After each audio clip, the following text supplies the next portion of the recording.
Okay, raindrops. This tone may be a little different. I'm usually, whimsical, fun, thrilled. Um, Once again, my workout is interrupted. I got my pre-workout drink because, child, I was planning on working out. But let's just get right into it. So I'm not in the best mood. My mind has been blown, and not in a good way, by Robyn's admission. So, in case you've been living under a reality rock, okay, I'm laughing. Okay, so this may be good.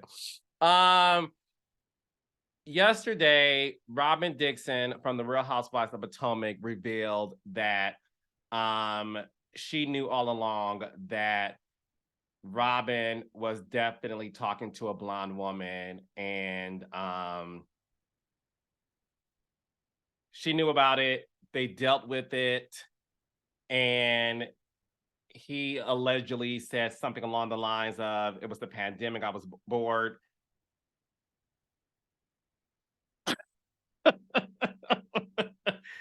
So when I say to y'all, 90% of housewives have open marriages, I said that when last week and the week before that. That's what I'm talking about. I'm gonna keep it all the way real on this podcast today because I am pissed. I'm pissed because Robyn admitting that she hid her story from the world on the show that pays you is a slap in the face to everyone involved, including the audience. And the fact that you have the audacity to go on your podcast to reveal this instead of the show that pays you. As a producer, I was so infuriated yesterday. Like, the reason why I did not tape it yesterday, this podcast episode, because I like to give it to you guys in real time, is because I was in Jackson, Mississippi, having a cast meeting with the cast of Bell Collective, because we are shooting this season. And this season is actually, thank God, it's God, so no need to knock on wood. Thank God this season is going well. Dare I say it's better than last season?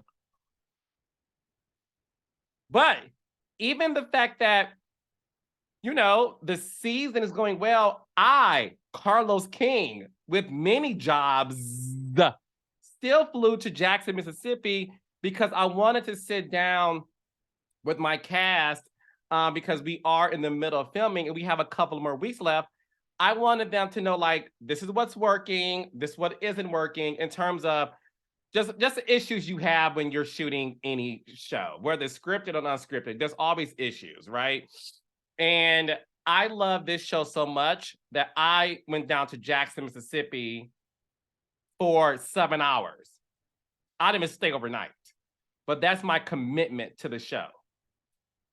And my cast was so happy to see me and Angela, who's the VP of development and programming for the show. She and I met with the girls, had a great time, and told them, like, some of y'all ain't trying to bring your real life. What's tea? And we had a real conversation because that's how much I care about the show. I did the same thing for Love and Marriage Huntsville. I have the #1 show on the Oprah Winfrey Network. I created a franchise.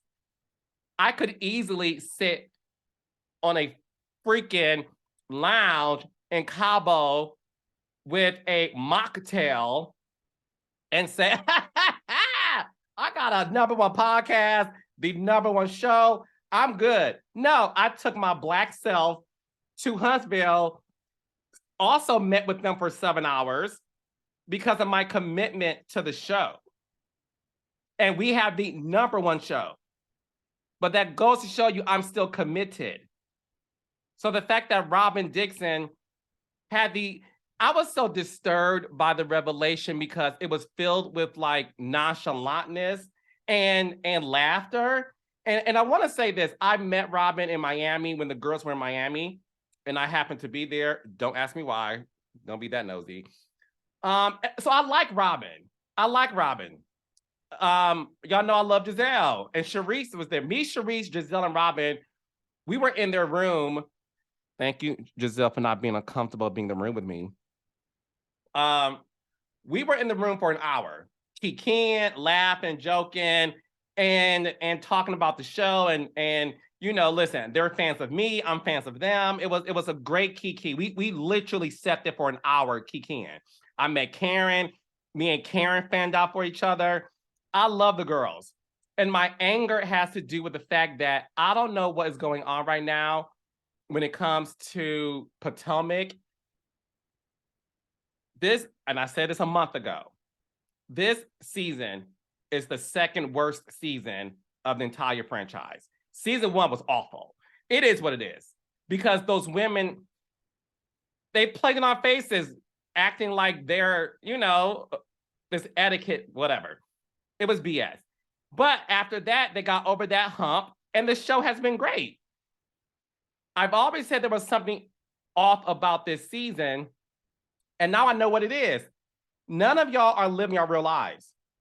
Your admission, Robyn, has proven the fact that Potomac is nothing but a show about women exposing each other and throwing each other under the bus. It's not about real friendships, real relationships, or your real life.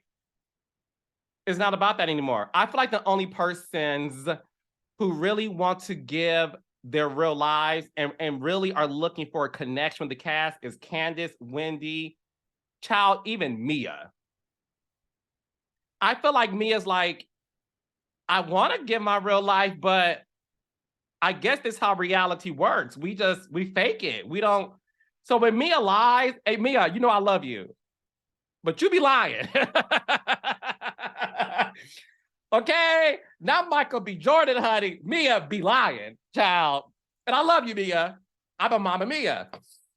But you be lying. But now I get it, because you walked into a situation thinking like, okay, the first time we met Mia, she was like, yo, I got all this stuff done to my body, my vajayjay.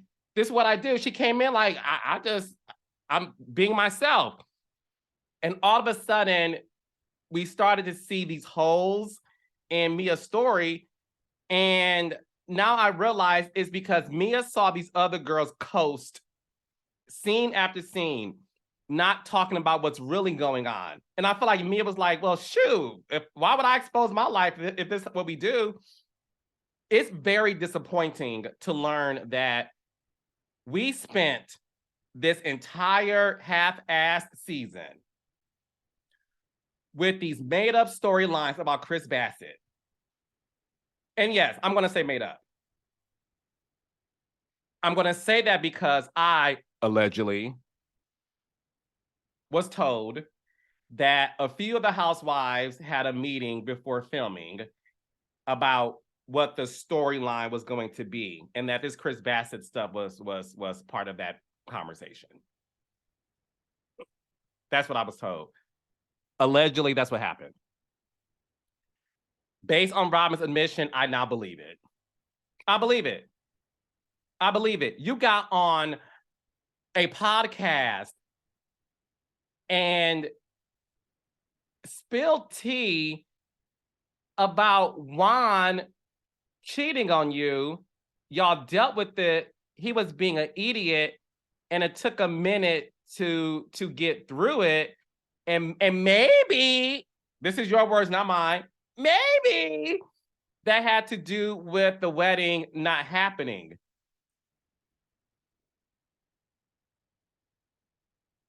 What you talking about, Willis?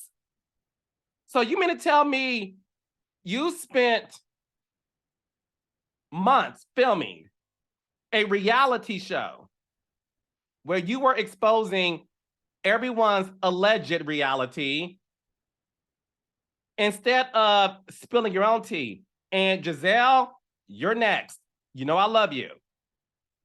You're the EP of the show. Do I think you should expose Robyn? No, I don't think that's not real, right? But I'm gonna tell you something that I was told early in my career by a Bravo executive who no longer is there. He said to me early in my career, when I became the showrunner for Atlanta Housewives, he said, with great power comes great responsibility. You have a powerful position as the first Black man to executive produce a Real Housewives franchise. This is a powerful position, but it comes with a lot of responsibility. And I took that seriously. It's cute that we call you the EP Giselle and the force multiplier. I even gave you Giselle Kobe Bryant, and people read me for filth. They still do. But I'm like, no, she knows how to push people to give information and to receive. Like, I think that's a beautiful gift. And it still is. However, .org, as the EP of the show, Giselle, and Robyn being your best friend, because you're Batman and she literally is Robyn, you should have said to her, look, I know what you're going through. Before these girls spill your tea, my advice is for you to spill your own tea. How about you do a scene with me, okay? And you let me know what's going on with you and Juan. And you show the world that you are dealing with something super traumatic. Because I watched the show. So when you were saying to the world, Robyn, oh, I was very depressed during the pandemic. I had no desire to get out of my bed. You had no desire to get out of your bed because Juan was too busy getting into someone else's bed, allegedly. That's the story. That's what we wanted to know. I'm dealing with something during this pandemic where I don't know whether the world's going to end or not. I don't know whether my relationship is going to end or not. Juan is out here slinging pipe all over the coast of Baltimore, Maryland, Virginia, Potomac. Like, that's what he's doing. And I'm sad about this. I'm vulnerable. Let's see that side of you, Robyn, because a lot of people, I'm not one of them. And I keep it real. I'm not. A lot of people don't understand why you're on the show. They call you, and we talked about this in the room, me, you, and Sharice. I'm not gonna spill everything we talked about because I'm not that person. But when I met with the girls, I said to Robyn, a lot of people think you're Giselle's shadow. And she gave me her response, it's not my place. I'm not that person. But I definitely had that conversation with the girls. A lot of people, Robyn, think you're Giselle's shadow. And the way for you to get out of Giselle's shadow is to create your own.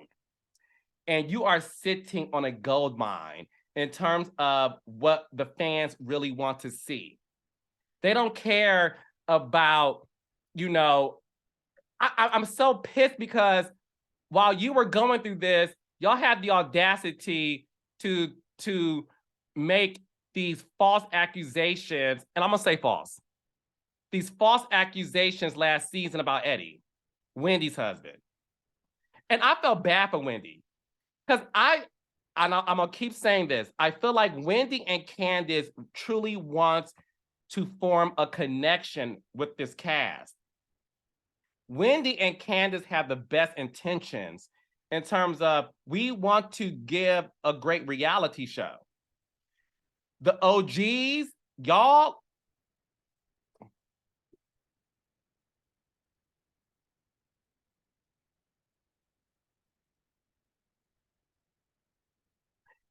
are a big disappointment to your castmates. Because when you are an OG, it is your job to make sure that you let your newest cast members understand the assignment, okay? And I know what y'all thinking about Carlos, get with the producers. I'm gonna get to that later. But it's one thing that I knew producing Atlanta Housewives. And that's why Potomac, on some real stuff, I'm at the point now where don't no one should ever compare Atlanta and Potomac anymore. We're done. After Robyn's admission and this whack,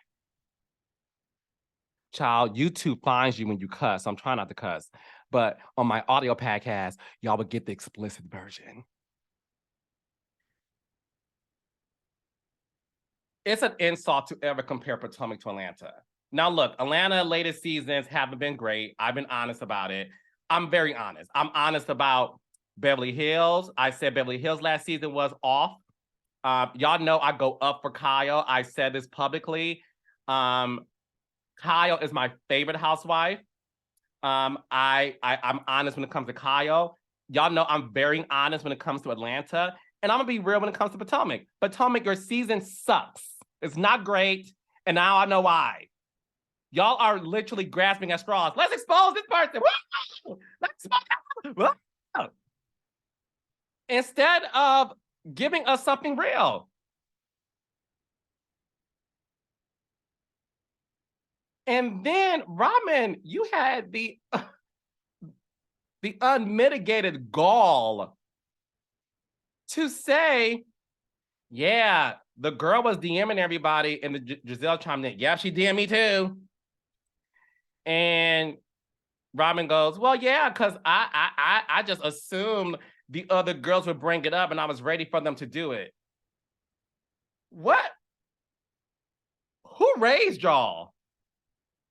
That is not how reality show works. You are waiting for other girls to expose you? Is this CSI Potomac? Is this Law and Order Special Potomac Unit? Exposed? So, because again, I'm the king of reality TV for a reason. I read between the lines. When you said that, it was evident that y'all get on this show to expose each other.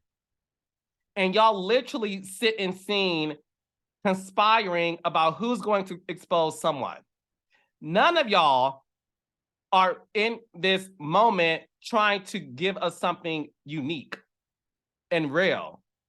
And that is the reason why people have a problem with reality TV. And that's what pisses me off. Because I, in my position, I still work hard to deliver a great show. I literally spend hours and hours and hours with my team, and we talk about like what is going on with Huntsville, DC, the Bells, etc., on my other shows that hasn't come out yet. We sit for hours to talk about it because I love this genre so much. And Robyn, you literally pissed in my face. You pissed in the face of everybody who truly works hard to give a great show, because you sat up there and then said, I ain't gonna spill all my tea. Go on Patreon and subscribe.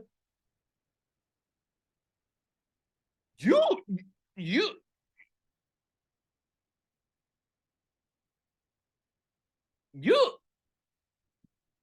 couldn't be me. None of my cast members could ever say that. Forget being on pause. You would be on the unemployment line, handed a pink slip. I wish Melody Cherie, Hemi Scott, Letitia Scott, Ashley Silva, Arena Tyler, Winter Williams, Joy Carter, Letitia Pearson, Latrice Rogers, Aikisha Holly Cologne, Marie Abston, Tambra Cherie, Soguchi Sophia Williams. I wish any of my cast members would go on a podcast and say that. Because I would be like, then you don't need to be in my show. Stick on your podcast, run up your Patreon subscribers, because you ain't doing this. There's a reason why there's certain people that ain't on my show no more. I don't play games because I know it's a privilege to be on a Kingdom Reign Entertainment production. I know it's a privilege to work with Carlos King and his team. That's why 96% of these reality women are in my DMs begging me to give them a show. And then some of them lied to me, said, no, I ain't on that show no more. And the next thing I know, I get a cease and desist from a network.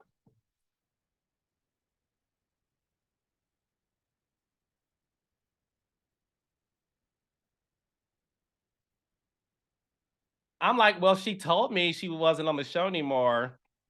Well, she is. She's on the contract. And I'm like, yo, you lied to me? Well, I had 2 more months on my contract.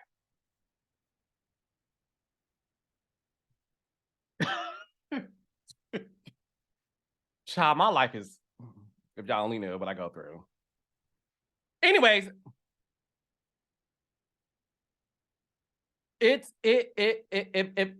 I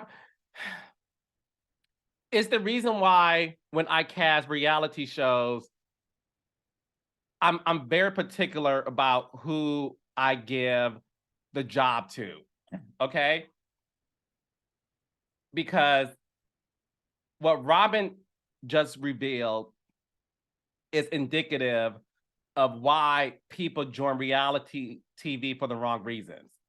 Because they want to be famous. They want to be able to like go to the cool parties. They want to be able to date, the rapper or the reality star of the moment. They join for the wrong reasons, and they get mad at me when I say, "But I need your real life."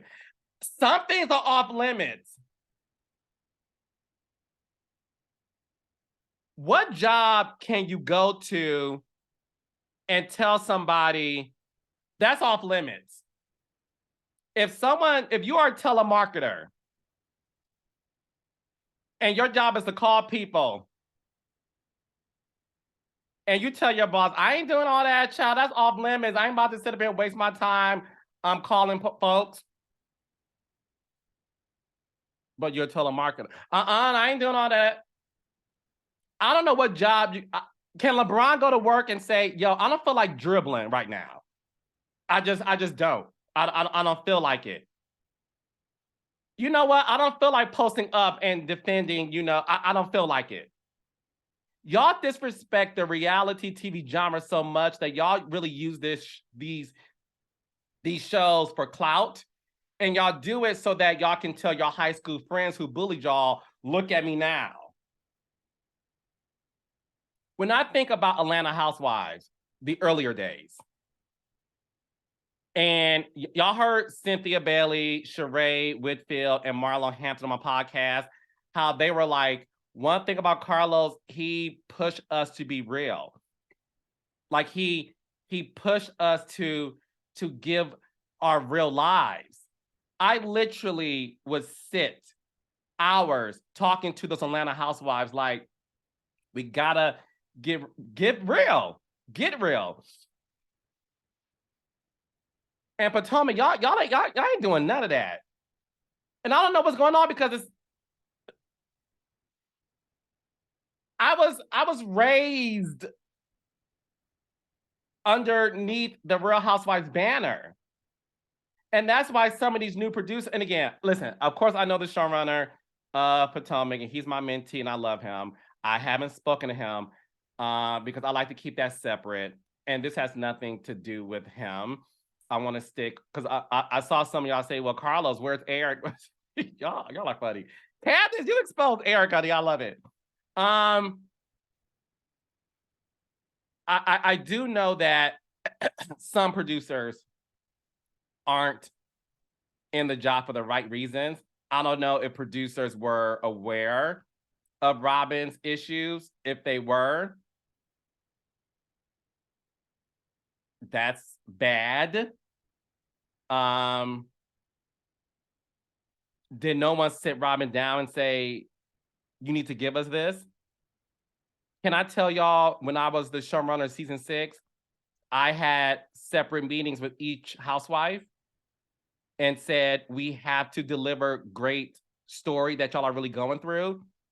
That's why when you go on Twitter, everybody shows that photo of the season 6 housewives, which is why everyone says that's the best season of all time. Potomac, y'all haven't even come close to that. until y'all show me a scene like Portia with her attorney Randy Kessler, where she cried when, ooh, I'm not getting emotional. Ooh, Lord, hold on now. This ain't, I ain't doing that. But this goes to show you how passionate I am about that particular season. All those girls brought it. Portia going through a divorce and telling the world what she was going through, unpacking boxes and crying when a photo was damaged. Candy and Mama Joyce and Todd's situation was rooted in reality. You had Phaedra and Apollo talk about what was going on in their marriage. That's what we want. We don't give two F's about, well, so-and-so did this. We don't care about that. We care about you telling it. That's why I sent this podcast, Karen, the jig is up. Just be honest about it. Like, you may be doing some of this stuff. Own it. And if you own it, that's interesting. Own it. Y'all,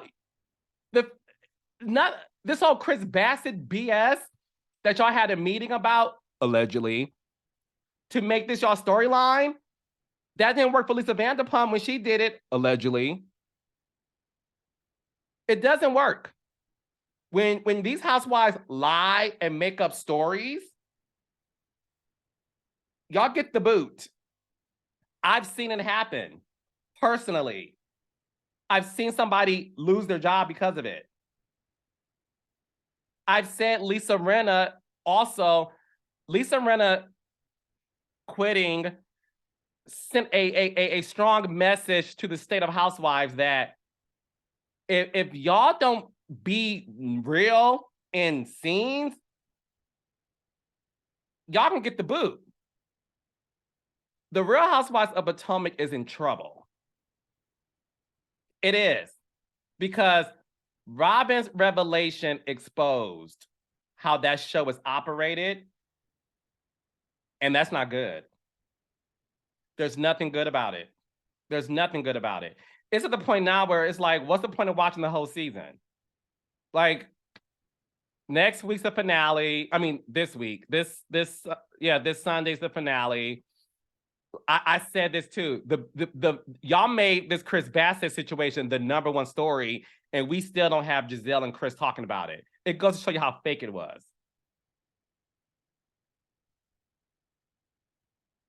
If that was something rooted in reality, pun intended, then have a conversation about it.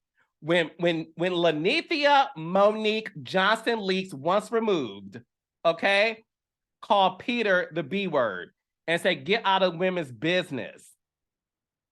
They had a conversation. That's what happens in reality. When Apollo revealed that he lied on Kenya about the hotel stuff, they had a conversation.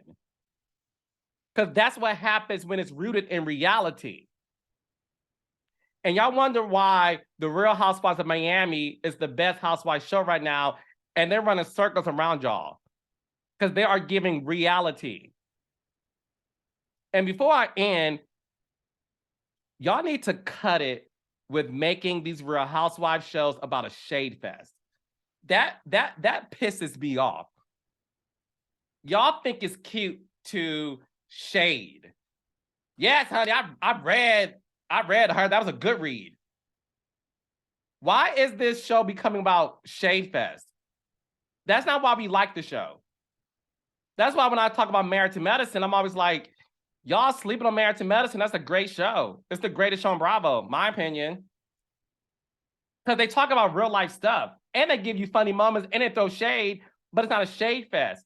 So that's why when Atlanta Housewives for the past couple of seasons be like, this was a great season. Yeah, it was great. It was a great season.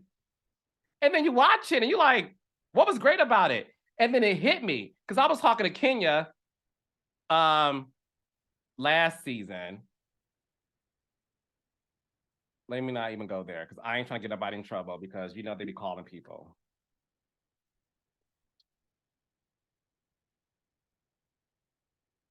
So let me stop. I don't need nobody to get a phone call.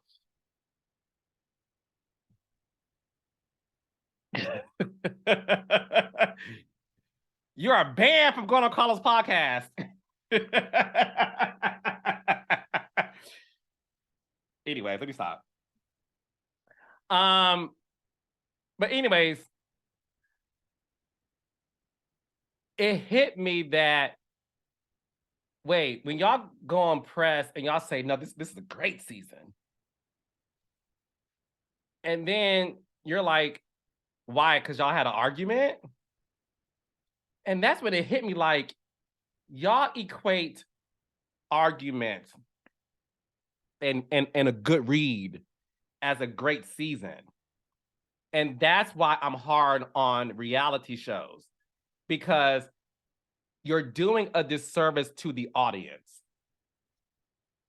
Shade and read is icing on the cake, but the foundation, okay, always has to be rooted in what's real. That's why when you watch Love and Marriage Huntsville, you're invested in Melody and Martell's situation, Marcel and Tisha's situation, Kimmy and Marie's, etc. When you watch Love and Marriage DC, that's why Love and Marriage DC is the talk of the town right now. Because even I was like, we gotta be more real this season. Because last season was fine. But this season is great. When you think about Jamie and Irena dealing with their son, little Jamie, that's why this season is the talk of the town. Because you're seeing real issues. It ain't about like, oh, that's a good old read. No, it's about like, wow, this Black father is really trying to prevent his Black son from being in these streets. And he's tough on him. That's why this season of Love and Marriage DC, you're going to see how Ashley talks about mental health. And this Saturday at 8 o'clock Southern Central on the Oprah Winfrey Network, this Saturday, you're going to see a scene with Ashley Silva and her mama. Carlos, you better not get emotional. Ugh. It's the pre-workout. Let me blame it on that. The conversation that Ashley has with her mom is the most emotional scene I have ever experienced on the Love and Marriage franchise. When you watch that scene, you're going to see a lot about who Ashley Silva is and why she's the woman she is now. It's an incredible scene. And that's why people are going to love Ashley Silva. Not that they don't now, but when you watch that scene, you're going to be like, wait, what? That's what they want in reality, not this shade fest or this read session. Stop thinking an argument is going to save a scene. Those Atlanta girls knew all the time, I want what's real. That's all I ask. What's real? And Potomac, you guys on the verge of becoming like Atlanta is right now, which is a show where people are like, what are we getting? And look, I'm looking forward to seeing Atlanta this new season. Martell Holt is making an appearance. Because that Carlos King magic, you can't escape. So, you know, Martell's making... Come on, Martell, you better come on and save Atlanta Housewives, honey. Yes! Anywho,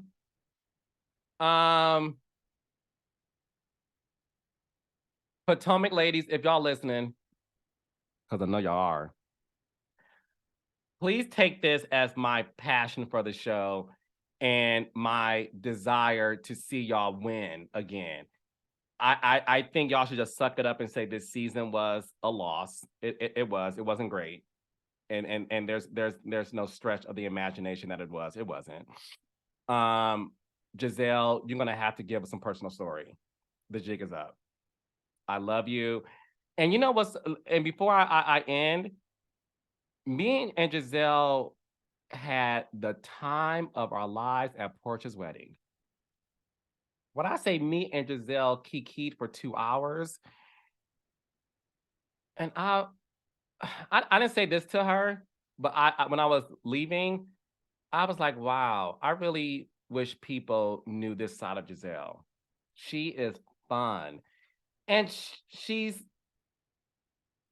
I don't know, she gives good TV, but I really want people to see, and Giselle, if you're listening, I want people to see the side of you that you show me. And I feel like when the cameras are on, and I get it because we talked about this on my podcast, that you feel this pressure to deliver. And I get that because you're the force multiplier of the show. My advice to you is I think you need to take off the producer hat next season. I do. And I would like for you to follow the advice that I gave you at the wedding. I'm not gonna reveal it because when I talk to my friends and people in the business, I'm not gonna tell y'all what we talk about because that's rude. But Giselle, follow my advice. And that's all I'm gonna say. And if you want to call me, you can. Please don't get in trouble, child, because I don't want nobody to get in trouble no more. But you can call me. But what I said to you at Portia's wedding, please, please follow my advice. Okay? And Robyn, I have to end this by saying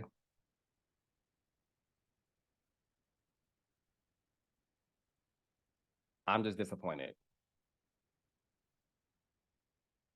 And if we're not going to see the aftermath of this next season, then I don't want it. I don't want it. I will stick to watching Miami Housewives, Married to Medicine, Jersey.